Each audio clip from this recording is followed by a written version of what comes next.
Am I the asshole for refusing to help pay for a damaged pool? I'm divorced and my ex has a pool at her house. She recently found out her pool has a leak and it will cost $5,000 to fix, and she asked me if I could cover at least $1,000 of the bill. Her logic is that our sons are going to use it all the time when it gets warmer in a few months, so it's not unreasonable for her to cover some of it. I asked her if she was going to partially reimburse me for the new trampoline that I bought after the old one broke.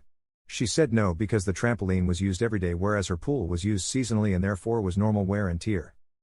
And no, I have no idea what she meant by that, so I just know. What are some cheat codes you found in the game of life?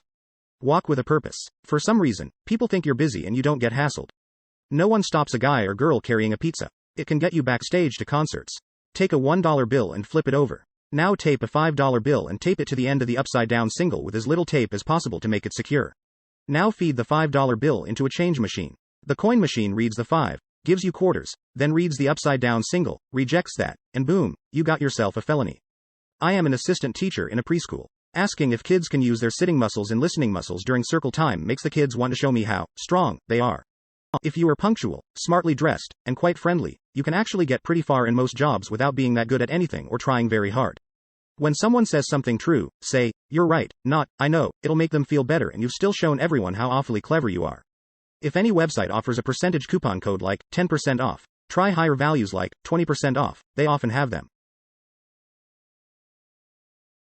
Delivery boys of Reddit, what is the weirdest delivery you ever did? I ended up eating the pizza with the family I delivered to. Delivered 30 pizzas to an Amish family, about a 35-minute drive. The entire family met me outside to grab a pizza. I took the rest in and followed them inside to their dining table. The elder of the family gestured to me to sit down with them, and he pointed to the one open seat. I realized that they saved me a seat to eat with them. I didn't know too much about the Amish back then, and I wasn't sure how rude it would be to say that I'm working that shouldn't. I was also thinking, on the other hand, they could have hurt me. Remember, I wasn't an educated 16-year-old. So I sat down and ate 2 slices of pepperoni pizza with them. I found the girl across the table to be very attractive. They said a prayer of some sort and didn't talk much after that. Just asked my name and how thankful they were for me to drive all that way. I finally had to get back to work. They didn't tip, which was fine. I enjoyed the time with them.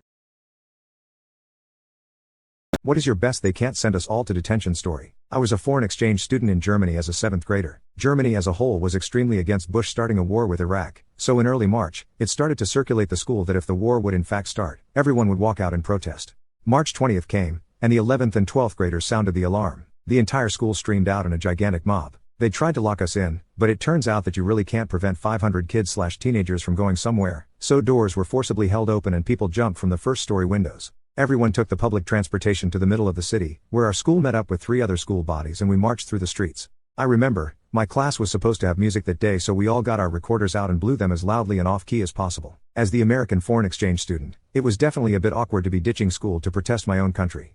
But I definitely didn't want to make myself a social outcast by being one of the only ones to stay behind, and I was personally also against the war, so I got over that pretty quickly and enjoyed the adventure and a day without classes. The protest was over 2 or 3 hours later, and everyone just went home, even though school was long from over. The next day a few teachers gave us lectures, but that was the extent of it. Who knows, maybe the instigators got bigger punishments, but us little 7th graders were left alone. That was the first time in my life that I ever protested something, and it was honestly extremely empowering, even as a foreign exchange student protesting my own country. Having a miscarriage is not the same as losing a teenager. My son passed away in October at the age of 15. My life has completely fallen apart since then and I've never been in a lower place. I want to pass away, but I can't put my dad through the same thing I'm going through.